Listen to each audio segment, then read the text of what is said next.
Seja bem-vindo ao Seminário de Teologia e Vida Cristã Palavra da Vida. Você está em mais um curso de teologia cuja proposta é fazer alargar o seu conhecimento na área teológica, um curso descomplicado, contextualizado, provocativo, reflexivo e que faça sentido para a nossa vida cotidiana, porque entendemos que não só a construção conceitual da teologia, respeitando as correntes da teologia construída nesses quase 2000 anos, mas isso só não é suficiente. Nós pretendemos que a partir do entendimento bíblico, dos conceitos esclarecidos, nós possamos reproduzir isso em uma espiritualidade no nosso cotidiano e nas relações. A gente vai dar continuidade então aqui nesse ponto, tá?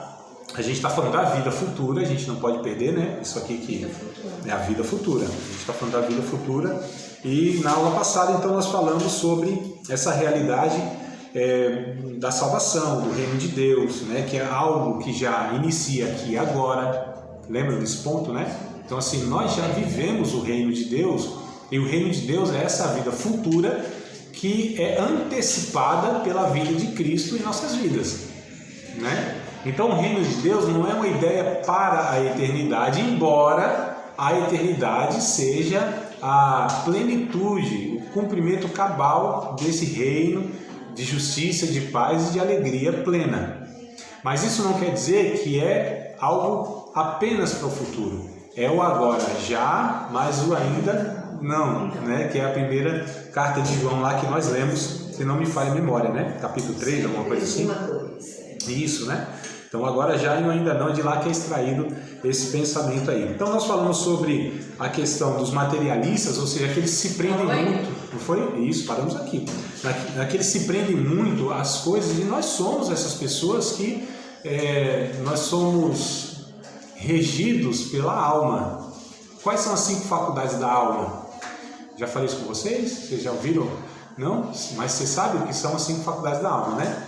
Não, nós aprendemos isso na escola. Visão, audição, olfato, tato e paladar. 5 sentidos. 5 sentidos da alma, 5 faculdades da alma, né? Então, através desses 5 sentidos é que nós nos comunicamos com este mundo, né? Então, a gente depois vai estudar antropologia, não lembro se eu já dei essa matéria para vocês. Antropologia não, ainda não. Então a gente vai estudar, né, que o homem ele tem esses aspectos, né? Ou seja, a alma, o espírito, o corpo, a parte material, imaterial, a constituição humana, por assim dizer. Mas enfim, o materialista, então, ele se prende muito naquilo que ele pode pegar, ver, experimentar de alguma maneira, né, nessa realidade física. Eu não estou querendo dizer que a Bíblia ela reprova os recursos deste mundo, o dinheiro, por exemplo, né, que é um tema sensível, parece. Falam em dinheiro, parece que é um negócio meio desconfortável, não é tão espiritual, né? Na hora da oferta parece que o fogo apaga, a gente tem que tocar uma musiquinha para o povo vir mais animado, né? Não pode ter silêncio, vai assim com a mão fechadinha, ninguém pode ver nada, parece que o dinheiro é sujo de alguma maneira e tal. Não tem essa ideia de que o que é material, ele não honra a Deus, não é algo espiritual por ser material, não. Tudo nessa criação, de alguma maneira, deve honrar a Deus.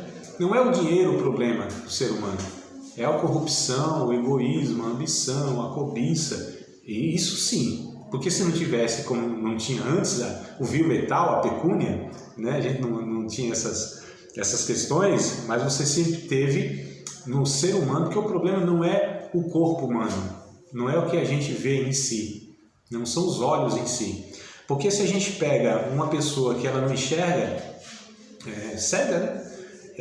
Ela não deixa de ser uma pessoa que pode cobiçar. Seu coração ela pode ser. Uma pessoa que não ouve, uma pessoa que não fala, melhor dizendo, né? É uma pessoa que tem deficiência aí, é muda. Eu me lembro que eu trabalhava numa empresa, há uns 15, 16 anos atrás, que tinha um bocado de colaboradores lá, de funcionários que eles eram deficientes auditivo e tal, né? E eu lembro que um rapaz disse assim: rapaz, você tá ruim, porque até o Mudinho lá falou mal de você pro patrão. Aí eu fiquei pensando, mas como que o cara que não tem a fala, tem deficiência, falou mal do outro? Essa foi a expressão. Quer dizer, entregou o rapaz lá, né? Entregou lá alguma coisa lá. Mas eu falei, então para ser fofoqueiro não precisa falar. Você precisa ser um coração fofoqueiro. Né? Então o problema não são essas questões exteriores e aparência, é o ser humano. Jesus disse isso.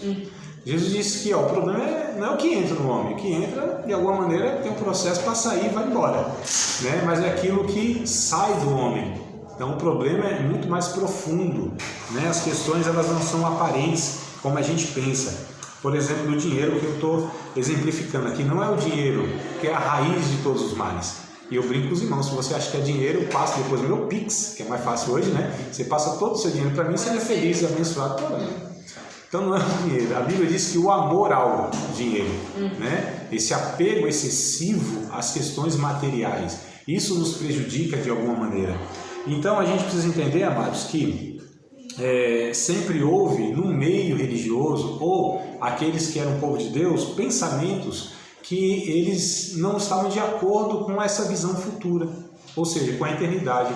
Alguns nem acreditavam. Lembra que eu falei para vocês na aula passada sobre cristãos ateus, que são aqueles que vivem como se Deus não existisse? Não é que não creem em Deus, no sentido mental, né, e tal, mas eles vivem de uma maneira como se a eternidade, Deus e as virtudes futuras, né, as virtudes celestiais, melhor dizendo, elas não fossem uma realidade. Então a gente vê um grupo chamado de saduceus, eu anotei aqui para a gente ver na referência bíblica, que é Atos 23, livro de Atos, capítulo de número 23, versículo de número 8. Tinha na época de Jesus, né, e dos apóstolos lá, alguns grupos dentro do judaísmo. Atos 23, verso 8. Antes que vocês leiam, achem, mas não leiam não, tá? Vamos ler junto aqui as expressões. Só para a gente entender, na época de Jesus, o judaísmo tinha alguns grupos. Então isso não é uma prerrogativa nossa, dos cristãos, protestantes e tudo mais, né? Que a gente tem essa coxa de retalho, né? A gente tem múltiplos, né? A gente tem uma infinidade, a gente é fragmentado na verdade, né? Como o povo de Deus, há uma fragmentação muito grande, historicamente vai se construindo isso. Enfim, a questão na época de Jesus a gente tinha os saduceus, os fariseus, os essênios e os zelotes. Pelo menos esses 4 grupos principais. 2 num sentido muito mais religioso, por assim dizer, né? Que construíam as doutrinas, que eram os saduceus e os fariseus. Os fariseus se destacavam por ser um grupo mais rígido ainda. Paulo, inclusive, disse, né? Sou fariseu de fariseu, filho de fariseu, né? Era o grupo mais rígido que tinha. E aí você tinha os essênios, que era uma questão não tão quanto os outros 2, mas era uma facção. A gente fala facção que a gente... mas tinha, né? E tinha os zelotes, que era uma questão mais política. Você tinha pelo menos esses 4 grupos aqui, que eu me lembro desses 4 grupos. E os fariseus, eles acreditavam em todo o Antigo Testamento, em tudo que o Antigo Testamento ensinava. Ou seja, a respeito de anjo, de espírito, de vida futura e tudo mais. Os fariseus. Os saduceus eram um grupo que só acreditava nos 5 livros de Moisés, lá, o de Gênesis a Deuteronômio, e eles não acreditavam nesse negócio futuro, não. Torá, né? Torá, né? Isso, a Torá, que são os 5 primeiros livros, né? Os ensinamentos ali, né? Sim. Que são mais... Os ensinamentos que tem nos 5 primeiros livros, eles dizem mais respeito às questões sociais, às questões terrenas, né? As leis para a nação de Israel, as civis, as religiosas também, né? Então você tem 3 aspectos, né? O civil, religioso e cerimonial, né? Então, esses 5 livros eles se pautam nisso aí, contando a origem, claro, mas enfim, história de Israel, mas nesse sentido, no Antigo Testamento não ouve falar de, estou enroscando aqui, ouve falar de demônio, né? Satanás, é muito raro. Você tem lá em Jó, né? Demônio me parece que tem 1 ou 2 palavras no Antigo Testamento que vai de fato, né? Explicitamente falar. O Novo Testamento que escancara, né? Aí a gente vê lá demônio, legião, a bagaceira toda, né? Mas o Antigo Testamento não. Mas os saduceus, eles já eram nesse sentido mais material. Tanto é que quando chegaram para Jesus, foram os saduceus perguntaram assim: Senhor, e como eles não acreditavam, eles queriam pegar Jesus em algum erro doutrinário, segundo eles, né? Eles falaram: Senhor, no céu, como vai ser a situação se tipo um homem tiver uma mulher aqui na terra? Aí morreu o homem, né? Aí tinha a lei do levirato, que o cunhado tem que assumir, só que essa aí era uma viúva negra, ele matou uns 7 mais ou menos. Teve 7 homens lá que morreram. Aí disse, no céu, se os 7 a possuíram, de quem vai ser? Aí Jesus fala, acho que é Mateus 22 e 29, vocês erram muito por não conhecer as Escrituras e nem o poder de Deus. Então esses homens não acreditavam em ressurreição e essas questões todas. E aí Atos 23 e verso 8, Paulo estava diante desses dois grupos, a gente precisa entender isso. Lá na pendenga, na arenga, na briga que Paulo se envolveu lá, tinha esses dois grupos. Paulo, que não era bobo nem nada, articulava tudo, ele então jogou essa questão de ressurreição. Não, eu estou sendo julgado aqui pela ressurreição. Como o grupo era dividido, uns criam e outros não, aí diz aqui o texto, os saduceus dizem que não há ressurreição, nem anjo, nem espírito, mas os fariseus reconhecem uma e outra coisa. Então, só para a gente entender aqui a divergência que tinha sobre o entendimento dessa realidade futura, né? Então, os saduceus eles não criam nessa questão de eternidade. Aí eu coloquei aqui outro ponto para a gente pensar. O que levaremos para para essa nova realidade que a gente está falando aqui de vida futura? O que nós vamos levar daqui, amados? Pensando nisso, o que importa de fato a gente gastar tempo, energia, recurso e gastar vida? O que importa? Eu entendo que existe só uma coisa que importa. Lucas 16 e 9. Eu penso, isso é uma opinião até um pouco particular minha, que só tem uma coisa que vale a pena mesmo, sabe? A gente gastar tempo, esforço, recurso, Recurso aí que vocês podem imaginar de tudo. 16, capítulo 16, verso 9. Por esse texto aqui, eu entendo que só vale a pena nós gastarmos e deixarmos nos gastar, como Paulo disse, Vocês lembram de 2 Coríntios, capítulo 12, verso 15? Falando, mas você nem leu isso aqui, já está falando de outro? Não, é só para... É assim, amado, o negócio vem aqui, vocês não têm noção de tanta coisa que vem na minha cabeça, eu preciso me policiar para falar uma coisa e não falar outra. Inclusive as besteiras vêm também. Mas lá em 2 Coríntios, só notem lendo depois, eu vou recitar para vocês. A gente vai extrair mesmo aqui o Lucas 16, fiquem no Lucas 16 e verso 9. Mas 2 Coríntios, capítulo 12, verso 15, Paulo disse o seguinte: gastarei e deixarei de gastar por amor de vós, ainda que amando a cada vez mais seja menos amado. Não importa. Olha a visão do homem e da mulher de Deus, deve ser. A gente gasta e se deixa gastar por amor dos outros, ainda que os outros não reconheçam, ainda que a gente não receba, não tenha reciprocidade, ainda que não seja reconhecido, mas essa deve ser a nossa postura. Mas voltando em Lucas 16, 9, na parábola, Jesus disse o seguinte: e eu vos digo, granjeai amigos com as riquezas da injustiça, para que quando estas vos faltarem, ou seja, as riquezas, vos recebam eles nos tabernáculos eternos. Eu extraio a seguinte questão aqui desse texto, desse micro texto. As riquezas, Jesus está ensinando que geralmente elas vêm com injustiças, exploração, corrupção e etc e tal. Eu não estou dizendo que todo rico, ele é rico porque ele é injusto, foi injusto, explorador, corrupto e etc. Apesar que, mas enfim.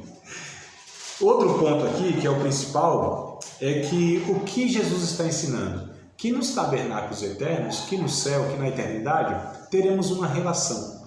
Não haverá mais essas relações sociais que nós temos aqui. Matrimonial, essa questão mais de pai e filho. Haverá lembranças. Isso não será apagado. As boas lembranças, elas não serão apagadas. Se tivermos as más lembranças, elas nos afetarão. Tá certo? Ou seja, os sentimentos não existirão. Porque a realidade do céu é plena, é de alegria perene, é de algo que não haverá interrupção. Na filosofia, a gente tem a seguinte questão: a tristeza ela é necessária, porque como nós saberíamos o que é alegria se não tivéssemos a tristeza? Então, filosoficamente, esse é um negócio para se pensar interessante, Então assim, já pensou se fosse um estado só alegria, alegria, alegria, alegria, alegria, alegria? Como que a gente ia saber que nós estamos alegres, ou somos felizes, enfim, se não tem a tristeza para fazer o contraponto? É um negócio interessante. Então, é preciso a tristeza, é um mal necessário ou é uma realidade inevitável nessa vida. Mas na eternidade, amados, é outra realidade. Então lá não haverá, embora haverá lembrança, né, vocês vão lembrar, opa, André lá foi meu professor, bem ou mal, mas foi. Sempre assim. A gente congregou junto, a gente, né, caminhou junto e tal. Vamos lembrar dos irmãos, glória a Deus por conta disso. Só que não haverá mais os vínculos que nós temos. Né, emocionais. Né? Exato, não haverá mais esses vínculos sociais. Haverá uma fraternidade. É igual quando a gente olha para uma pessoa e fala assim, nossa, parece que eu conheço essa pessoa. Você tem no coração uma afinidade assim. Sim. Eu creio que vai ser assim. Agora no céu haverá esse único vínculo que é fraterno, família, irmãos, de fato, né, como nós nos chamamos, mas às vezes não vivemos. Enfim, a questão é, então, amigos, relacionamentos, amados, é isso que importa nessa vida e é só isso que nós levaremos para a eternidade. Amigos, amizades, fraternidade. É por isso que isso vale a pena a gente gastar recursos, tempo e vida, tá certo nisso. O resto vai ficar por aqui. O resto não é de valor eterno. E tudo que não é de valor eterno, no céu nós não seremos, lembra? Recompensados, galardoados. Né? Então, olha só, talvez um parâmetro bom para a gente falar, opa, isso aqui vale a pena eu fazer, isso aqui vale a pena eu investir, isso aqui vale a pena, né? Porque isso aqui diz respeito a relações, a pessoas, a gente, a ser humano. Ah, isso aqui eu acredito até que a gente não faz nada desse pensamento, né? Mas só para a gente entender, ó, isso aqui até pode ser algo que seja uma recompensa. A gente não faz por isso, mas pode ter certeza que é por aí que Deus vai avaliar os nossos galardões, se dedicamos as nossas vidas uns aos outros, às pessoas, não às coisas. A gente tem uma fala, falando aí mais da questão sociológica, né? Uma fala que é assim, a gente, hoje na nossa sociedade, no nosso mundo capitalista e tal, essa ênfase muito grande nos bens, né? Nesse status social e tudo mais, se pauta pelo bem mesmo, pelos bens, né? A gente fala que as pessoas usam as pessoas e amam as coisas. E o Evangelho ensina pra gente amar as pessoas e usar as coisas. Totalmente contrário. Não é? Pelo ter, não pelo ser. Sim. Agora, isso nem sempre é tão claro no dia a dia, né? Enfim, amados. Então, esses relacionamentos fraternos é que eu acredito que vão continuar lá no céu, nós vamos nos reconhecer. Mateus capítulo 8, versículo de número 11. Dois textos aqui que eu quero ainda ler com vocês. Mateus capítulo de número 8, versículo de número 11. 8 e 11. Um dia eu ouvi alguém falando assim, eu amo a humanidade, só não gosto muito de gente. É fácil a gente amar o distante, né? O difícil é amar o próximo, porque ele está perto. E quem está perto incomoda, quem está perto gera estresse. Quem está perto, ele denuncia pra gente alguma coisa que a gente não quer, né? Que somos nós mesmos. Porque o próximo está perto e é semelhante. E eu não quero ninguém semelhante a mim. Porque eu não me suporto. Isso é um negócio para se pensar. Confronta. A gente não se suporta. Se relacionando consigo mesmo no livro, a gente está nessa parte. Né, Jair? Você está dando pano para mão no nosso encontro. Porque ele participa. Momento comercial, meu livro. Nosso encontro lá de casais. Ei, meu pai, não é mole não. Eu sei. Eu bem sei, há 23 anos eu bem sei. Que não é próximo, que não e aí, já me confundi tudo. Que não é fácil, porque o próximo, ele vive tão perto de nós que nos incomoda porque é um espelho. Não é, Marcos? É um espelho. Então, qual é o nosso desafio nesta vida? É de fato vivermos nessa administração da convivência. É isso que nos molda. O texto lá de Provérbios diz que ferro com ferro se afia. Né? Então, nessa convivência comunitária, o grande desafio da gente conviver, para mim, a maturidade está em assimilar, absorver, administrar as divergências. Não concordo com o outro, mas estamos juntos, meu irmão. Né? Então, assim, viver no céu com os irmãos vai ser a glória, mas viver com os crentes aqui na terra é outra história. O negócio não é fácil, né? A gente sabe. Mateus 8:11, né, que eu falei para vocês, o texto diz assim: mas eu vos digo que muitos virão do Oriente e do Ocidente e assentar-se-ão à mesa com Abraão, Isaque e Jacó no reino dos céus. Esse texto, ele nos mostra a consciência que nós vamos ter na eternidade e vamos reconhecer esses irmãos. Eu quero. Eu também, eu tenho curiosidade de perguntar algumas coisas para esses caras aí. É claro que, chegando na eternidade, amado, ninguém nos atrairá mais do que o nosso próprio Cristo, né? Mas chamar lá os irmãos para uma resenha lá no café da tarde, com esses homens aí, eu vou perguntar algumas coisas, eu acho, né? Lucas 16, 23 ao 28, nós pegamos o texto, mas não esse... Pegamos o versículo, mas não esse texto aqui, né, do Lucas 16, do 23 ao 28, aí nos mostra algo também bem interessante, tá? Lucas 16, 23 ao 28. Vou ler aqui para vocês, tá? Olha que coisa interessante. Esses versículos eu estou pegando a referência para falar que na eternidade haverá uma consciência. E no Hades, que é o inferno, né? E no Hades, ergueu os olhos, estando em tormentos, e viu ao longe Abraão e Lázaro no seu seio. E clamando disse: Abraão, meu pai, tem misericórdia de mim e manda Lázaro que molhe na água a ponta do seu dedo e me refresque a língua, porque estou atormentado nessa chama. Disse, porém, Abraão: Filho, lembra-te que recebestes os teus bens em tua vida e Lázaro somente males, e agora este é consolado e tu atormentado. E além disso, está posto um grande abismo entre nós e vós, de sorte que os que quiserem passar daqui para vós não poderiam nem tampouco os de lá para passar para cá. E disse ele: Rogo-te, pois, ó pai, que o mandes à casa de meu pai, pois tenho 5 irmãos, para que lhes dê testemunho, a fim de que não venham também para este lugar de tormento. Esse texto, embora seja um texto que se refira, né, diz os teólogos comentaristas, estou falando essa configuração, né? Ou seja, você tem aqui o seio de Abraão, que é o chamado paraíso, e você tem o Hades quase que na mesma realidade, né? E você tem um abismo aqui no meio. E os teólogos dizem que isso foi mudado após a morte e ressurreição de Cristo.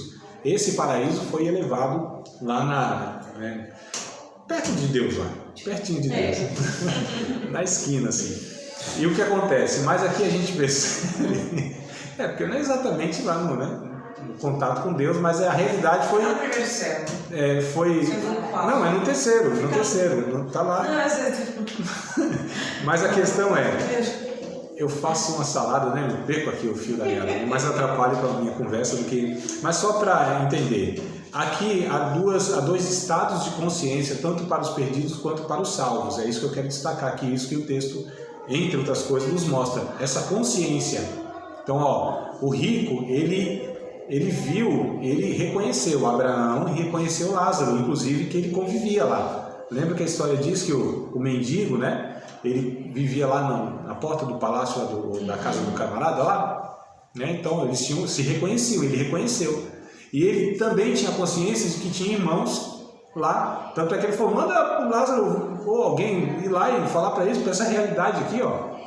Aí a parábola diz que Moisés não, oh meu Deus, nem lembro mais quem falou, mas na parábola alguém falou: não, eles têm Moisés e os profetas, quer dizer, eles têm as escrituras, eles têm a revelação, eles têm, né, os pregadores, esse é o sentido.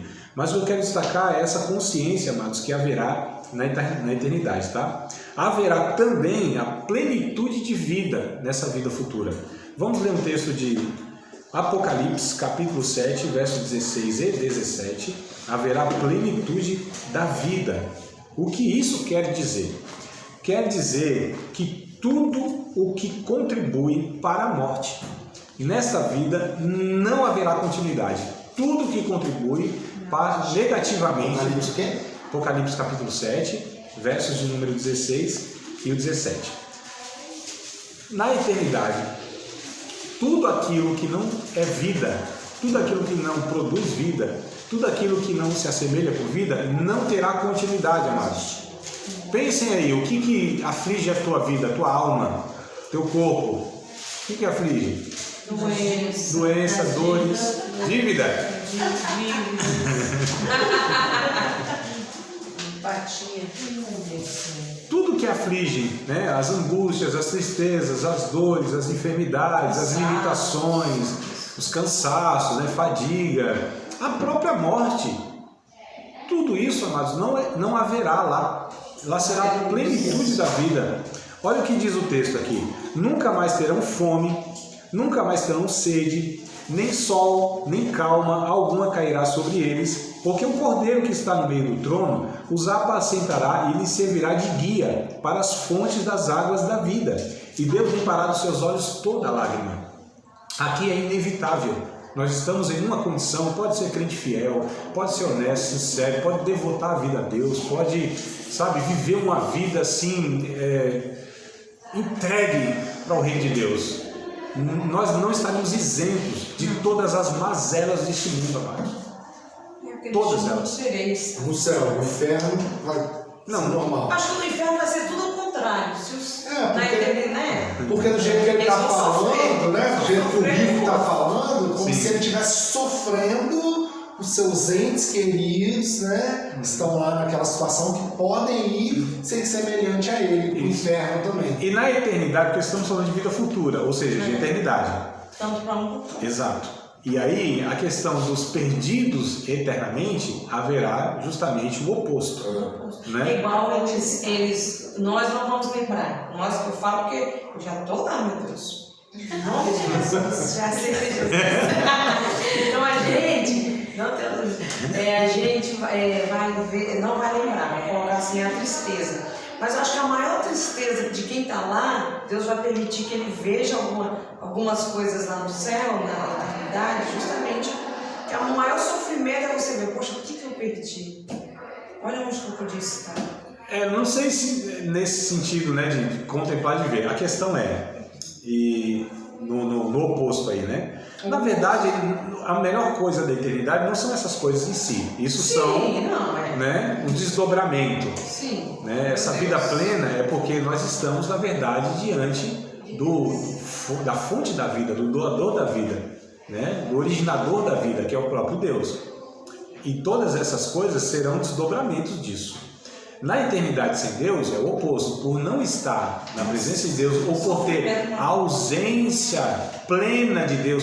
Amados, hoje, por pior que seja a pessoa, por maior atolado que esteja na lama do pecado, ele ainda se beneficia da graça de Deus.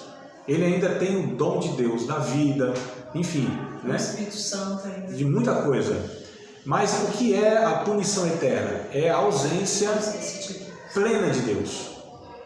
É nunca mais ter contato com a pessoa de Deus por toda a eternidade. Olha só, e todos vão conhecer Deus no juízo final. Então vão contemplar a beleza de Deus, o amor de Deus, a justiça de Deus, só que já será tarde. Meu Deus, a gente tem que pegar o evangelho, né? Sem dúvida. Exato. É muito sério, né? O que nós estamos falando. E aí não é só essa questão de que o céu vai ser lugar de delícia, de maravilha e tal, e etc. Né? A gente não pode, a gente estudou, né, um pouco mais detalhado no curso que alguns de vocês fizeram comigo. Tentei, né, pontuar principalmente o capítulo 21 e 22. A gente não vai ter condição, não é a proposta dessa matéria entrar nesses pontos. Mas essa questão de uma realidade que ela ultrapassa a nossa imaginação. E a Bíblia fala de algumas coisas, mas é pontual. E assim, é um vislumbre, né? Um panoramazinho assim. Mas, nossa, o que vai ser lá é inimaginável, não cabe nessa mente finita. A gente não tem recursos neste mundo para comparar de fato o que será na eternidade, né? Mas eu quero pontuar aqui, amados, essa vida plena. Ainda Apocalipse, no capítulo 22, ó. É só ler rapidinho, só fazer a leitura, sem muito comentário, tá? Acho que o texto aqui já contribui para a gente entender algumas coisas, né? Mateus 22. Desculpa, Apocalipse. Eu não combinei com vocês quando eu falar Mateus, vocês entendem Apocalipse? Não, né? Não foi, né, irmã Delba? Mas vamos lá. Capítulo 22, de Apocalipse, verso 1 ao verso 5. E mostrou-me o rio puro da água da vida, claro como cristal, que procedia do trono de Deus e do Cordeiro.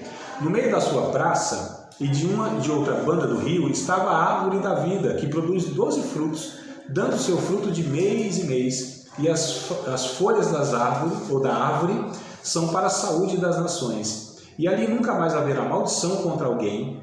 Nela estará o trono de Deus e do Cordeiro, e os seus servos o servirão. E verão o seu rosto, e na sua testa estará o seu nome, ou seja, a identidade, né? E ali não haverá mais noite, não necessitarão de lâmpada, nem de luz do sol, porque o Senhor Deus os alumia e reinarão para todo sempre. Olha que coisa extraordinária, né? Que algo assim inimaginável, a presença de Deus, essa árvore da vida, embora na eternidade, né, nós tenhamos a vida eterna, mas não seremos autossuficientes. Precisaremos dessa árvore da vida. Ou seja, de alguma maneira nós teremos eternamente uma dependência de Deus. Nunca seremos deuses autossuficientes. Mesmo com a vida eterna, nós teremos sempre a necessidade, porque Deus é a fonte, amados. Não há outra possibilidade, né? Ainda aqui em Apocalipse, voltando só uma folhinha, 21 e 27, Apocalipse 21 e o verso 27, olha o que diz aqui. E não entrará nela, na cidade, né? Na santa cidade, na realidade futura e tudo mais, coisa alguma que contamine e cometa abominação e mentira, mas só os que estão escritos no livro da vida do Cordeiro. Então, será uma realidade plena, algo assim completo, amados, tá? É essa realidade que a Bíblia nos fala da vida futura. Nós viveremos com Deus contemplando sua beleza e santidade, né? Ainda em Apocalipse 21 e 3, ó, diz isso. E ouvi uma grande voz do céu que dizia: eis o tabernáculo de Deus com os homens, pois com eles habitará, e eles serão o seu povo, e o mesmo Deus estará com eles e serão o seu Deus. Então a gente vai contemplar essa beleza e essa santidade de Deus. Alguém pode pensar: nossa, André, vai ficar o dia todo assim olhando para Deus? Não, não é essa a ideia. Todo serviço vai ter. Né? Exato, nós vamos continuar produzindo um bocado de coisa. As galáxias me esperam. O quê? As galáxias me esperam. Os planetas me esperam. E vai ficar ouvindo minhas aulas e é a conclusão que chega. Denilson, você quer falar, Amada? Essa palavra eterno, no original dela, é eterno ou é limitado, ilimitado? No aramaico ou no hebraico? Tá, a ideia de eterno no Novo Testamento, né? No Antigo Testamento nem sempre. Porque quando fala assim, lei perpétua, alguma coisa assim, é enquanto vigorar, é enquanto durar. Então no Antigo Testamento a palavra perpétuo, eterno, ela nem sempre tem a mesma conotação do que o Novo Testamento. O Novo Testamento, principalmente em Apocalipse, né? Mateus 24, textos escatológicos que a gente chama, eles têm a ideia de uma realidade com ausência de tempo. Essa é o conceito do negócio. Eternidade é uma realidade com ausência de tempo. Não é um tempo sem fim e muito menos algo limitado. É ausência de tempo. Nós temos dificuldade, talvez, de imaginar essa realidade porque nós vivemos dentro de um tempo, de um espaço. Nós não sabemos, nós não temos outra experiência. Eu estou falando, acho que a expressão assim do inferno eterno. Sim. Porque, tipo assim, eu estava meditando até mais hoje mesmo sobre isso, o inferno eterno. Depois que Deus levar nós, os santos, para o céu, para que vai existir o inferno? Não vai ter... Ninguém vai para lá, nem ninguém fica. Só as pessoas que já estão lá mesmo. Não, então, haverá muitas pessoas lá. Será também? Eu fico pensando, será que Deus não vai dar uma chance para eles? Não, amada, não há esse sentido. Seus anjos, não as pessoas que estão lá, né? Porque o diabo e os seus anjos que ele veio são criaturas de Deus, ele que fez. Ele se rebeliou e foi ficar na terra como Satanás, né? Sim. Aí eu fico pensando, será que se Deus no tempo, na época que ele voltar, ele vai dar uma oportunidade para que ele se arrependa? Não, amada, o ensino bíblico é o seguinte, Hebreus 9, 27, se não me falha a memória, acho que é isso, 9, me ajudem aí, essa é 9, 27. A Bíblia diz que ao homem compete morrer uma vez só, depois disso segue-se o juízo, né? Jesus também, em Mateus 24, disse diversas vezes a respeito de um inferno, ou seja, de uma condenação eterna. O próprio Apocalipse, capítulos 20, 21 e o 22 também, fala dessa realidade, ou seja, pessoas que em vida, elas não aceitaram o recurso de Deus, né, por meio de Jesus Cristo, o sacrifício de Jesus, para serem salvas. Essas pessoas, elas serão, tanto é que tem um juízo final, o grande trono branco, né? Então esses capítulos 20, 21 e 22 falam dessa realidade. Ao mesmo tempo que haverá pessoas salvas com a eternidade com Deus, haverá pessoas também punidas eternamente, que a Bíblia nem chama de inferno, é o lago de fogo. O inferno vai ser jogado lá como Satanás, o anticristo, o falso profeta e todos que cometem a mentira, né? Feiticeiros, se prostituem, homicidas, idólatras e tudo mais. O diabo, seus anjos. E todos aqueles que se rebelaram contra Deus. Apocalipse 22. A princípio, é porque talvez a irmã está lembrando de um texto lá de Mateus, justamente que diz isso, né? Mateus, capítulo de número 25, versos 31 ao 46, que está esse texto aí, né? Que foi criado, de fato, a princípio, para o diabo e seus anjos. Só que pessoas que rejeitaram a providência de Deus para a salvação, infelizmente, elas também vão para essa realidade, porque rejeitaram o Filho de Deus, porque crucificaram o Filho de Deus, né? Então, haverá essa realidade. De fato, a punição eterna, ela também é uma realidade. Aliás, a punição eterna é uma realidade para aqueles que não aceitaram a providência de Deus por Jesus Cristo. Então, haverá duas realidades, salvação eterna e perdição eterna. Isso é muito claro na Bíblia. 22:15. Ficarão de fora. Exato. Os cães, feiticeiros, que prostituem, os homicidas, idólatras e qualquer que ama e comete a mentira. Então não é só Satanás, é aqueles que fazem essas coisas e não querem se arrepender. Exato. Então, é só ler o capítulo 21 e 22, né, que vai falar dessa realidade que Deus chamará os seres humanos. Queríamos que não fosse assim, né? Toda a chance ele está dando. Tem a teologia, tem um ramo, tem uma corrente teológica que é chamada de universalismo. Os universalistas acreditam que no final das contas vai ser todo mundo salvo, está tudo certo. Não é isso que a Bíblia ensina, né? Então, infelizmente, haverá essa realidade, porque Deus, ele propôs isso. Deus oferece, inclusive o Apocalipse, é a amostra dessa infinita misericórdia de Deus de chamar os homens para o arrependimento. Os juízos de Deus, a proposta é para que os homens possam se arrepender. E a Bíblia diz, quanto mais o juízo de Deus ele é executado, mais os homens endurecem o coração, né? Então cada um tem a sua escolha em vida. Então na eternidade não haverá essa oportunidade, não haverá. Isso é comumente aceito, né, entre os teólogos, aí 99%, sempre tem um 0,1% que não concorda, né? Mas a maioria... Uma oportunidade, assim? Uma oportunidade? O senhor pegou? Não, em vida sim. Eu sempre tive uma dúvida. Sim. Não, em vida sim, amados. A proposta do Evangelho é em vida. Uma coisa boba, assim, mas eu desde muito tempo.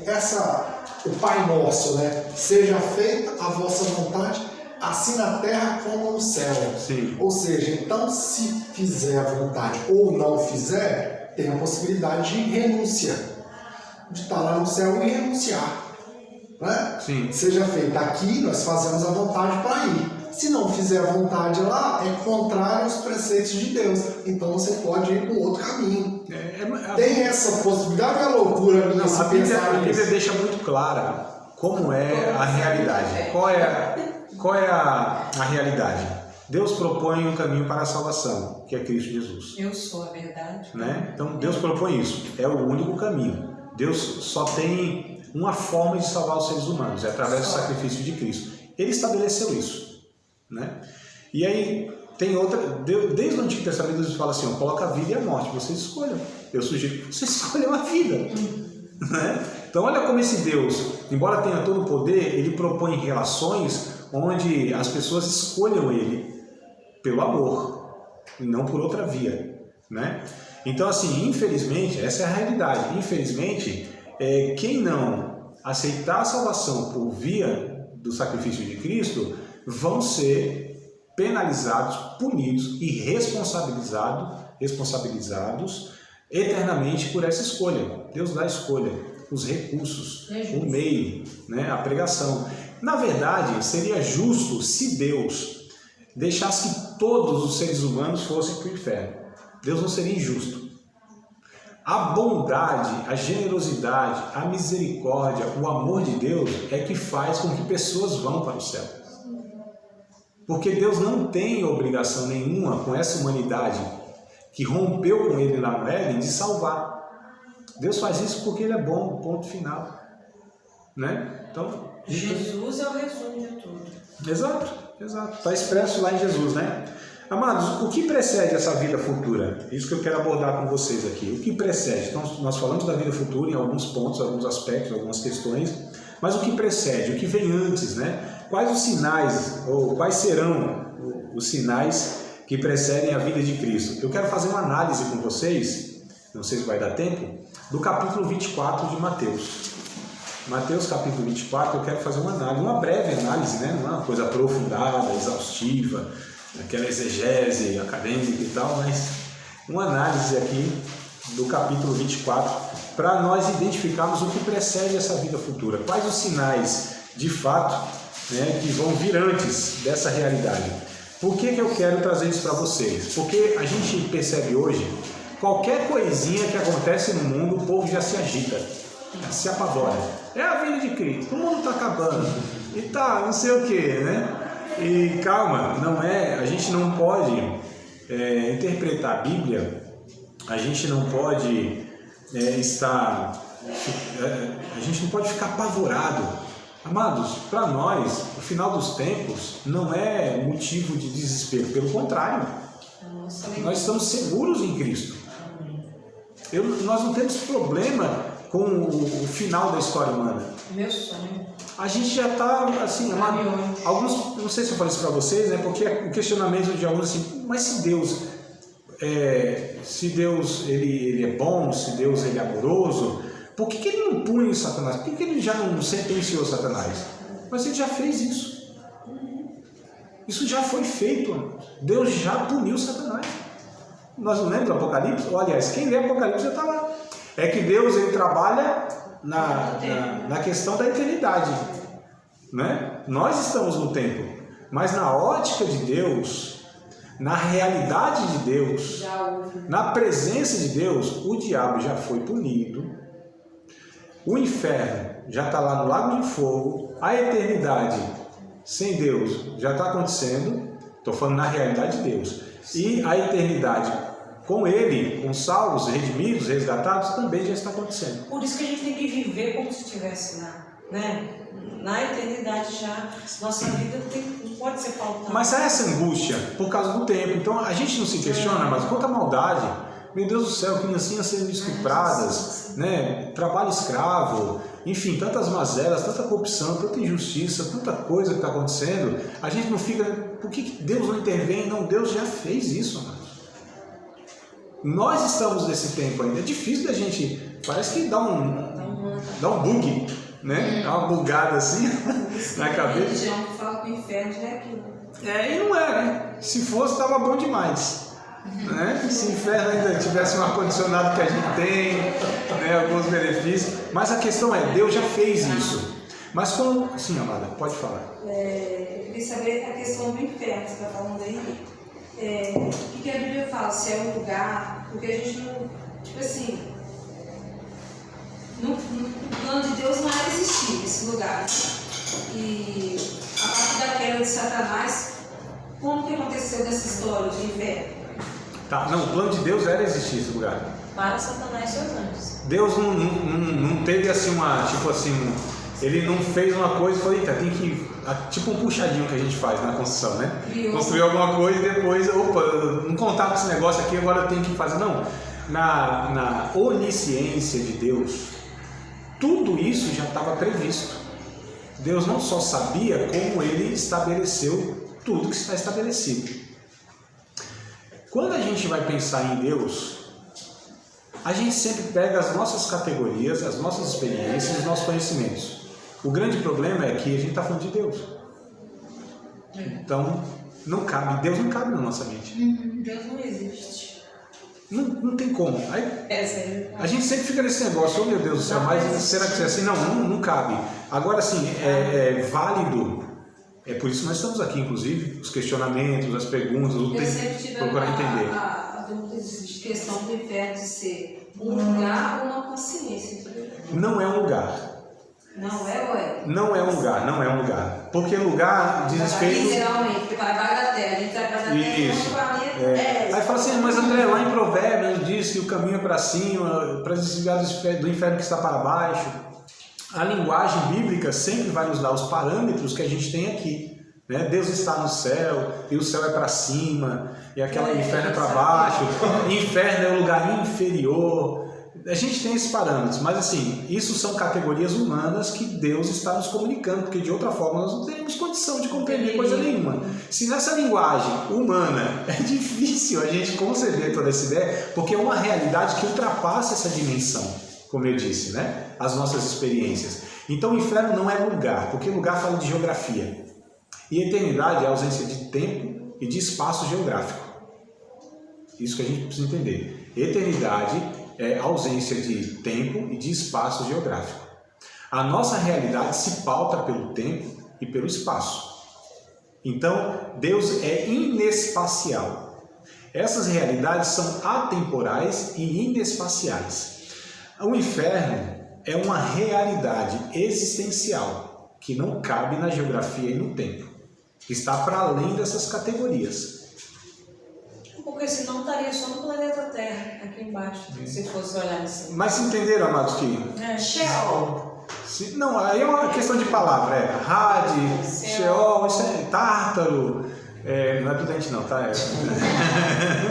Tártaro, lugar invisível, mundo invisível. São expressões hebraicas, mas para se falar da mesma realidade, né? Chegue, antes tarde do que nunca, diz o provérbio. Então, capítulo 24, verso... é de outra turma. Olha, já me perdi no tempo e no espaço aqui, tá vendo? Agora, vamos lá. Não sei se mais ou menos respondi, ou não, Alessandra? Tá pensando ainda, né? Olhando assim, fora do tempo e do espaço, olhando no infinito pra mim, assim. Algumas religiões falam que é o grau, né? É o quê? O inferno para algumas religiões é um grau. Grau? Grau. Umbral? Não sei não. Espiritismo, umbânico. Eles falam que quando a pessoa não está em um lugar, não está em grau. Há muitas concepções, né? Há muitas concepções, mas como nós somos cristãos, então o que a Bíblia nos fala, e é muito limitado, tanto a respeito do céu, essas realidades. Então assim, amados, a gente sempre vai ter... Porque, igual a irmã falou, né? A gente meio que, tipo, um Deus de amor tem um lugar para a pessoa que está sofrendo eternamente, nunca vai acabar. Então, há duas... Então vamos lá, já que vocês querem entrar nessas questões, né? Há dois pensamentos, na verdade, na teologia. Que o inferno será algo, de fato, eterno, né? Não terá fim mesmo. Estou falando de um pensamento que há na teologia. Aí alguns questionam assim, mas não é injusto, não é desproporcional da parte de Deus se um homem peca lá seus 100 e poucos aninhos, né, ofende a santidade de Deus e aí vai ser punido eternamente. Estou falando dos questionamentos que há, tá? Não é desproporcional isso diante de Deus?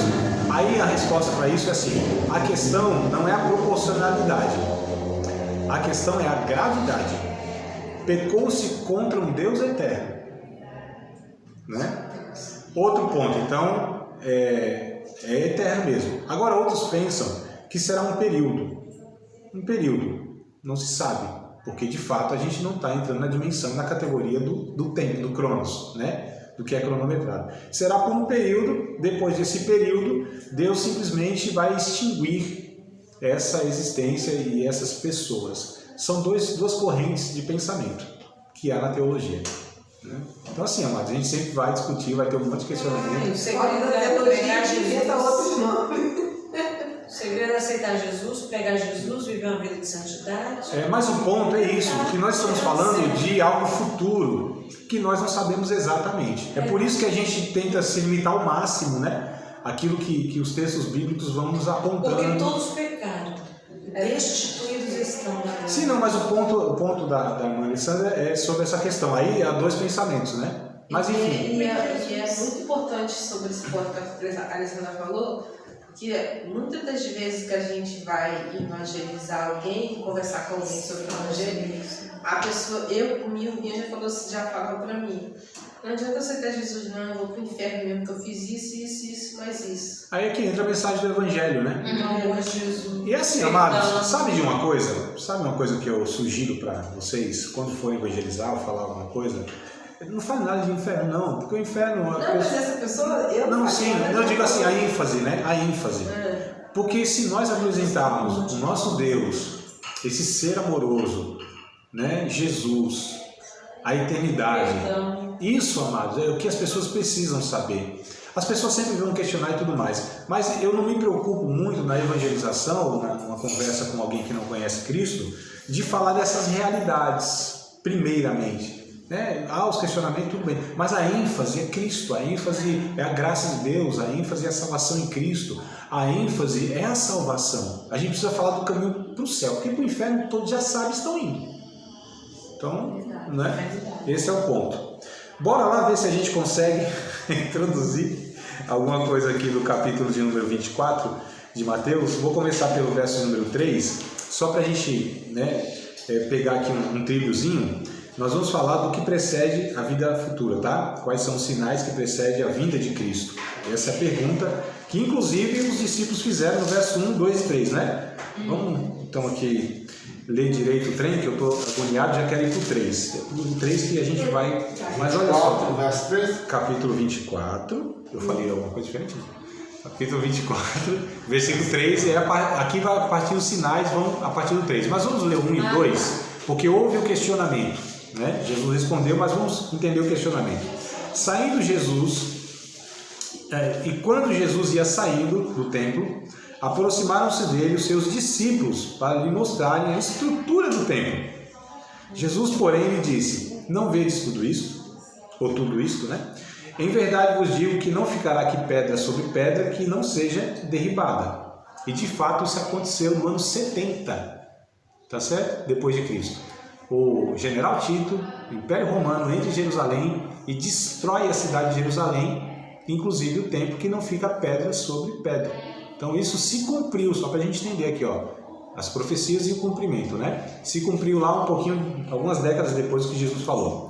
Aí o verso 3, Jesus começa agora a falar com seus discípulos. Estando assentado no monte das Oliveiras, chegaram-se a ele e os seus discípulos em particular, dizendo: diz-nos quando serão essas coisas e que sinal haverá da tua vinda e do fim do mundo? Amados, sempre houve esse questionamento, sempre houve esse anseio e essa curiosidade.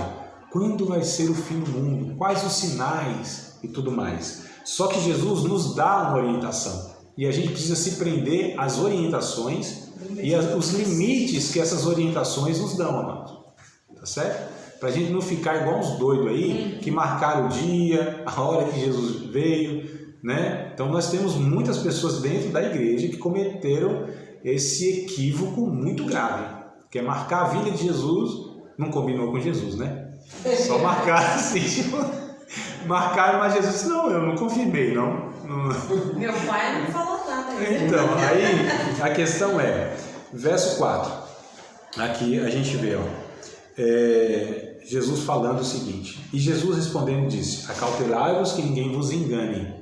Então começa com a advertência: cuidado com pessoas dizendo, né? Então, as pessoas não leem a Bíblia, meu Deus do céu, não ouvem Jesus, porque se lessem esse versículo 24, esse versículo 4 do capítulo 24, já não teriam caído na falácia dessas pessoas. O tal do Joseph Smith, do Testemunho de Jeová, Valnice Milhomens, que é recente, né? Tá viva aí a mulher. Ela marcou, acho que foi, não sei se foi 2007, não sei, algum ano aí que ela marcou. Oh, que loucura, mas como que cai num engano, num erro doutrinário desse, né? Então, só para a gente ver que é do nosso meio. Fala, os heréticos, não sei o que, Testemunho de Jeová. Não, a gente tem muitas vezes no nosso meio aí, cristão, protestante, que está numa doidura dessa.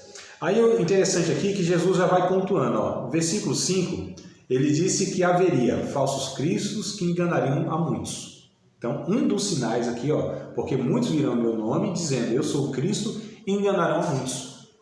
Muitos líderes religiosos vieram surgindo, muitas figuras, dizendo ser o próprio Cristo, né?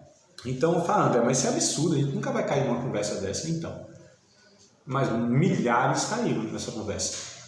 Muitos que vocês não têm noção, a gente não tem noção, né? Enfim, então o primeiro sinal, viria falsos profetas dizendo seu próprio Cristo, né? E enganariam, Jesus disse, enganariam a muitos. Então eles vieram num êxito, né? De enganar muitas pessoas aí, tá? No Brasil houve aqui algo muito emblemático, que foi um envenenamento coletivo, né? Chico Anísio, não sei se vocês assistiam, Chico Anísio. Se tivesse programa até hoje eu assistia, não estava ninguém. Bom demais. Não, umas comédias saudáveis, boa, inteligente, né? Não essas coisas que nós temos hoje, né? Apelativos, pornográficos e tudo mais. Mas se tinha essa inteligência. E Chico Anísio tinha um personagem chamado Tintones, quem lembra? Não? Ninguém quer confessar aqui os pecados, não? A mãe dela fez assim e desistiu de... Ninguém falou nada, só eu. Tintones, amados, que era, na verdade, o Jim Jones, né, dos Estados Unidos. Ele trouxe um bocado de gente aqui, ó, para o nosso país aqui, e tiveram esse suicídio coletivo aí. Então, olha só a capacidade, né, que esses líderes têm. Só estou falando de talvez um dos mais recentes e próximo nosso aqui. Mas, enfim, haverá muitos falsos profetas e ainda estão surgindo aí. Se vai surgir mais para frente, só Deus sabe, mas eu acredito que vai. Verso 6, outro sinal aqui, ó. Ouvireis de guerras e de rumores de guerras. Olhai, não vos assusteis. Jesus diz, ó, vai ver, mas não se assuste, porque é necessário, tem a palavra mister, né? É mistério. É necessário que isso tudo aconteça, mas ainda não é o fim. Então, olha só como a leitura aqui simples já vem trazendo essa intensificação. Você fala, André, mas guerra não sempre houve, no Antigo Testamento não havia e tal, tudo mais, sim. Mas Jesus está falando de uma intensificação de guerra, que no século passado, agora no século passado, houve um número de guerras como em toda a história humana para trás não houve. A gente está falando só da Primeira e Segunda Guerra Mundial, não. São várias guerras, né? Fala, nossa, agora está tendo da Rússia. Não, está tendo outras tantas. É que a mídia, né? Os países não são expressivos, mas não, desde que me entendo por gente, acontecem as guerras. E nesse século para cá, como eu disse, é uma intensificação muito grande. Mas diz, calma, ainda não é o fim. Mas só para a gente ficar, né, em alerta, tá certo? Verso seguinte aqui, ó. Porquanto se levantará nação contra nação, reino contra reino, e haverá fomes e pestes, terremotos em vários lugares. Então olha o que ele falou aqui. Fome, né, pestes, ou seja, doenças, e terremotos em vários lugares, no verso 7. Então esses são os sinais. Fome, de uma forma muito intensificada também. Nós temos um continente quase todo, ou grande parte, amados, de um continente que passa fome. Dá para acreditar numa situação dessa, com todo esse capitalismo que a gente tem, com toda a riqueza que a humanidade tem hoje, tanto recurso, como que pode haver milhares e milhões de pessoas na África passando fome? Fora, né, Nordeste brasileiro ainda há essa realidade, infelizmente, tem gente que pensa que o governo acabou com isso, conversa fiada, ainda há fome, ainda há pessoas que morrem de inanição, negócio absurdo, e isso se intensificando cada vez mais. Peste, ou seja, doença, a gente não precisa nem falar, né? A última pandemia que a gente nem se recuperou, mas tantas outras que nesse século, tudo isso, amados, ó, desse século para cá, só para a gente entender como esse últimos 100 anos tem se intensificado todos esses sinais, tá? Terremotos, falei, André, mas também não, sempre houve terremotos, sim, mas no volume que a gente tem, não. Até no Brasil, teve aí um pequeno abalo sísmico, e não, o Brasil nunca tem, porque as placas tectônicas do Brasil, não sei o que, aquela conversa toda. Amados, tem se cumprido a palavra de Deus, né? Verso 9, outro ponto aqui, ó. Verso 9, eu acredito que aqui, vamos ver se eu estico até o verso 12, pelo menos, né? Verso 9, então vos hão de entregar para seres atormentados, matar-vos-ão, essa versão me atrapalha na vida também, né? Da palavra, e serão odiados de todas as gentes por causa do meu nome. Aqui a gente vê a perseguição intensa contra os discípulos de Cristo. Houve nos 3 primeiros séculos intensamente isso. Nossos irmãos morreram aos montes até o ano 312. Houve uma pausazinha de 1.100 anos, 1.200 anos mais ou menos. Aí veio a reforma, grande perseguição também, né? Hoje há também muita perseguição para o cristianismo, não nos países democráticos como o nosso, mas em tantos outros países. Nossos irmãos continuam morrendo, amados, perseguidos, torturados e presos, pelo simples fato de falarem que são discípulos de Cristo. Só isso. É uma realidade que a gente talvez não consegue conceber, porque a gente, como pode? A nossa realidade é dessa liberdade religiosa, né? Mas isso acontece com os nossos irmãos.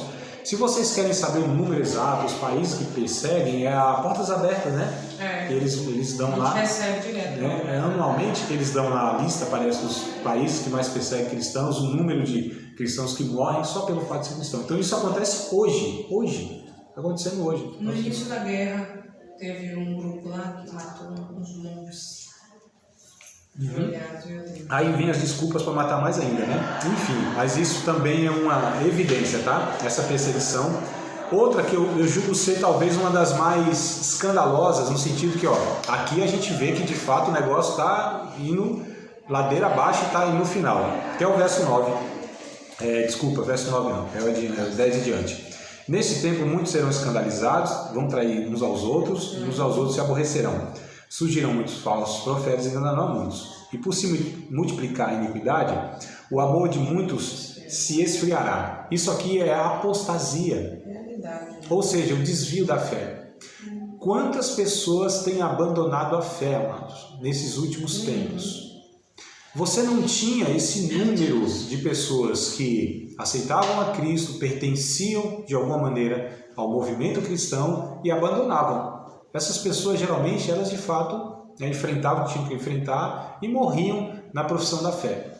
Hoje, é impressionante, no nosso país que tem 210, 215 milhões de pessoas, eu tenho a impressão que todos, sem exceção, já passaram por alguma igreja evangélica, já tiveram alguma experiência com Cristo. Essa é a impressão que eu tenho, não sei vocês. Mas a apostasia, o abandono da fé, a oscilação, né, da vida espiritual, a inconstância parece que tem sido uma marca muito grande nos nossos tempos, amados. Onde a gente vê pessoas assim, que eram homens e mulheres de Deus, assim, exemplos e tal, e estão aí, né, aos montes se desviando. Então, talvez a apostasia seja uma das evidências mais escandalosas que a gente tem. Relações de ódio, nesse texto que eu li com vocês, relações de ódio e de beligerância entre religiosos, que é o verso número 10, fala isso. Também, para mim, isso é muito claro. Como nós, povo de Deus, como nós, evangélicos, cristãos, estamos nos tratando uns aos outros. Parece que a gente é inimigo um do outro, amados. Discursos odiosos. As redes sociais, isso não é profecia porque foi me revelado, não. É óbvio. Tivemos isso há 4 anos atrás. A gente vai ver hoje como a política tem revelado qual é o nosso espírito, qual é a nossa maturidade, qual é o nosso nível de comunhão uns com os outros. Que a política nos faz ofender uns aos outros, sendo irmãos em Cristo. Como nós somos fatiados por interesses pessoais, e isso está quebrando a comunhão, amados. É impressionante como isso está se cumprindo, que a gente vê cristãos pertencendo à mesma família, deveriam, né, ter o pai em comum, deveriam ter a comunhão, e são pessoas que são inimigas porque divergem de um ponto doutrinário, né, de questões mais periféricas que eu estou falando. É impressionante como a gente não se fala, a gente não se une, a gente não tem a comunhão. É um negócio horrível, né? Eu acredito que pessoas de fora da igreja olham os crentes na rede social e dizem: eu não quero entrar nesse hospício nunca. Bando de louco, né, amados? Então a gente precisa ter aí essa consciência de que as características elas estão aí. É só a gente dar uma olhadinha mais pertinho. Verso 11 e 12, que também eu li com vocês, eu coloquei aqui: falsos pregadores irão, né, ou já estão, a enganar muita gente, e um arrefecimento do amor fraternal. Verso 11 e 12. Então olha só, o que tem de gente pregando nas igrejas, redes sociais, tal da internet e mundo afora, que são simplesmente falsos pregadores. As pessoas julgam e têm como homens de Deus, mas não são. Falta, infelizmente, para esse contingente evangélico discernimento bíblico teológico. Coisa básica. Acredito em todo mundo que pega um microfone, administra uma igreja, fala em nome de Deus, cita versículos bíblicos como se fossem homens de Deus. O que tem de falso, acho que é o John Stott, se não me falha a memória, né, um dos grandes teólogos que a gente tem aí, os mais recentes, ele diz que o falso profeta é um castigo de Deus para o falso cristão. O falso pregador é um castigo de Deus para o falso discípulo. Não é? Então esses falsos ensinadores é um castigo de Deus para esses falsos discípulos. Então é impressionante, irmãos, como eu fico assim, entristecido, preocupado, boquiaberto, por ver quantos irmãos, quantas pessoas. Houve um dia, aliás, várias vezes aconteceu, mas a memória agora está me remetendo a um dia que uma irmã assim, é uma líder de uma igreja expressiva numa certa região, eu não falo nem nome, nem nada, né? Está sendo gravado. Nem se tivesse, né? Às vezes a gente é ético, às vezes só. Ela disse assim, fulana é uma mulher de Deus. Isso não. Não, eu pensei, né? Não falei. Isso não é possível. Que falta tanto discernimento assim. Não é possível, amados.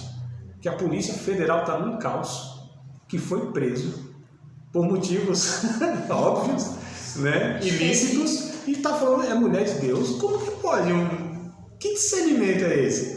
E eu me lembro que na época, posso falar muito detalhe, vocês vão descobrir, né? É uma flor, né, pastor? Não, é antes dela. É um espinho mesmo. Então assim, não é uma tulipa, não é nenhuma rosa, tulipa, nada disso. Então o que acontece? Estou pensando um monte de coisa aqui.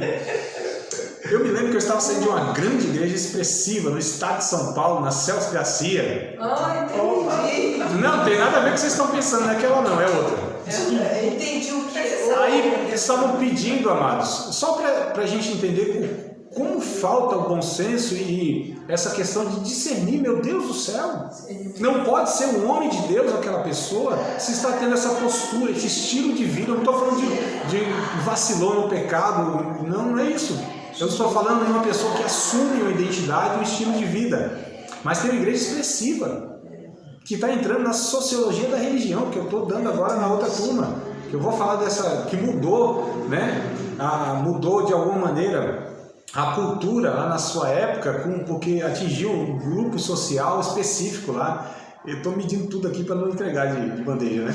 Mas a questão é, no final do culto, a igreja é muito grande, né? Eu estava saindo e o pessoal estava pedindo assinaturas, baixo assinado lá para liberar o esposo dela que estava preso. Eu disse, eu assino não. Não. Mas de que lado que você está? Eu falei, de Deus. Né? Então, o que falta, amados, essa ponderação teológica, falsos pastores, falsas pregações. Amados, nós temos que recorrer aos pés de Jesus, buscar o Espírito Santo e a palavra dele para termos discernimento dessas coisas. Porque Jesus disse, até os escolhidos, se não tomar cuidado, e se esse negócio prolongar, olha que eles podem até ser escolhidos. Você ainda previu os dias? Pastor, um tempo atrás, uns meses, 3 meses mais ou menos, não é? 6 meses, eu recebi um link de uma vizinha lá do Rio, né? Aí ela, antes de abrir, eu perguntei o que é, porque pode ser vírus, né? Eu falei, o que é isso? Ela, abre que você vai ter uma surpresa, não é vírus não.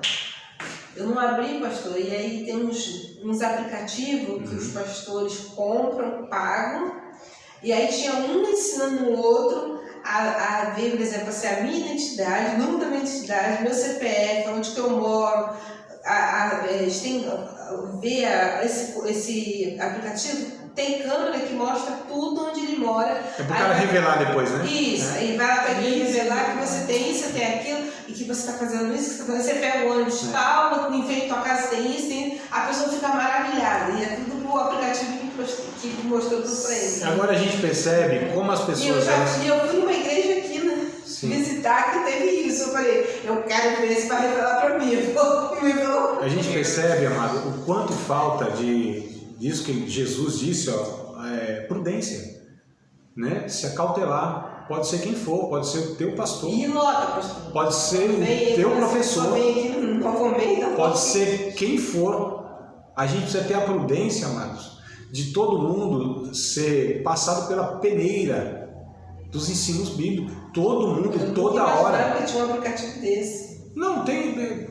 Para poder a pessoa pegar CPF, identidade. Tem muitas outras recursos. Falar qual a faculdade que a pessoa está fazendo. Mas não tem, né? Eles são criativos, os falsos profetas, eles são criativos. Brasileiro, então, é um negócio fenomenal.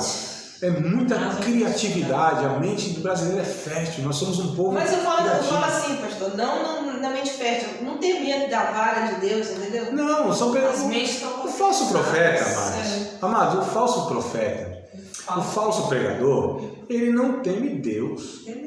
É igual as pessoas perguntam assim, como pode um ladrão roubar um pai de família, uma velhinha? É ladrão, meu Deus do céu. Se ele tivesse compaixão, ó, veja bem, se tivesse compaixão, não seria ladrão. Se tivesse temor de Deus, não seria falso profeta. É simples assim. Então essas pessoas, a gente não espera nada delas. Elas são de fato o que são. Nossa, será que conhece Deus? Não. Conhece, eu já acho meio difícil, né? Pode ter lá assim, falar, né? não, pode ser uma experiência que Balaão teve.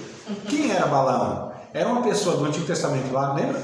O profeta lá que contratado para... Ele tinha algum conhecimento de Deus, mas o coração, a alma, a vida, não tinha nada a ver com Deus. Não amava Deus. Essas pessoas não amam Deus. Essas pessoas não estão preocupadas com o Evangelho. Elas estão pisando o sangue de Cristo. Estão blasfemando do Espírito Santo. Estão, na verdade, levando multidões e multidões para o inferno. É como Jesus disse, são os fariseus que tinham a chave, fechavam, não entravam, nem deixavam ninguém entrar. E fazia das pessoas um prosélito, um seguidor seu, fazendo filhos do inferno 2 vezes mais do que eles. Essa é a realidade que nós enfrentamos. Agora, cabe a nós, queridos, como eu estou falando, eu, como ensinador, eu preciso ser questionado toda hora e todo momento. Os nossos pastores, da mesma forma, nenhum homem ele é isento de se tornar um falso profeta, de se desviar no caminho. Nós precisamos nos proteger com a palavra de Deus, não é? Nós precisamos sondar uns aos outros, no sentido que devemos ser questionados. Já começa aqui, o falso profeta. O falso ensinador, ele não gosta de ser questionado. Ele se blinda, ele usa dos recursos administrativos que ele tem, intelectuais, sociais e outros mais, para oprimir a pessoa para que não questione, ameaçando de muitas formas. Ele usa que é o ungido do Senhor. Isso, prerrogativas. Só se for ungido, né? Ungido do Senhor. Então, queridos, só para a gente fechar aqui a aula, nessa questão desses sinais, e o último é esses falsos ensinadores, Jesus disse, sejam cautelosos, sejam prudentes. Todos devem ser questionados. Existe um absoluto que é Jesus Cristo. Existe um absoluto que é a palavra de Deus. É por isso que nós devemos avidamente, com todas as forças, buscarmos o conhecimento bíblico e buscarmos a comunhão com o Espírito Santo, para que a gente não seja enganado. Eu falo, nunca você, André, eu não confio em mim, eu não confio no meu conhecimento. É por isso que todos os dias eu estou, sendo soldado pela palavra de Deus, porque eu leio a Bíblia, mas eu preciso que ela me leia. Já falei isso para vocês, eu acho que eu falei, né? A gente lê a Bíblia, mas a gente precisa ser lido pela Bíblia. Eu escuto as minhas aulas, eu assisto minhas aulas, sabia? Eu gravo, não é para vocês, é para eu assistir também. Eu me maravilho que eu mesmo entendo o que eu falo às vezes. E tem coisa, não é sério. Eu não tô brincando. Eu às vezes falo, nossa, eu falei algo aqui que não, poxa, acho que não foi correto. Eu tento corrigir, às vezes até sem vocês perceberem, eu tento corrigir. Às vezes não, eu falei assim, assado, não sei se já aconteceu com vocês, tô falando em relação a vocês, mas ele mexe falando, não tem problema, Marcos. Eu não tenho compromisso com o meu ego, nem com a minha imagem, nem com a minha fama. Eu preciso ter compromisso com a verdade de Deus. Eu não quero preservar a minha credibilidade. Eu quero preservar a credibilidade da palavra de Deus. Eu não tenho problema nenhum. E muitas vezes o aluno olhar para mim e falar, André, rapaz, você está... Não estou nem aí, mas eu quero minha salvação acima de qualquer coisa. E muito mais também de vocês. Imagina só, eu ensinando vocês e eu chegar no dia lá sem reprovar. Participar de mais uma aula de um dos nossos cursos, Seminário de Teologia. Vida Cristã, Palavra da Vida. Espero que tenha te abençoado, não só alargado o seu conhecimento teológico, mas que tenha também atingido o teu coração para que você possa a cada dia mais reproduzir a vida de Deus nas suas relações cotidianas. Se você ainda não é aluno oficial de um dos nossos cursos, se inscreva aqui no contato que vai aparecer do WhatsApp. Também nos siga nas redes sociais, se inscreva no nosso canal, compartilhe à vontade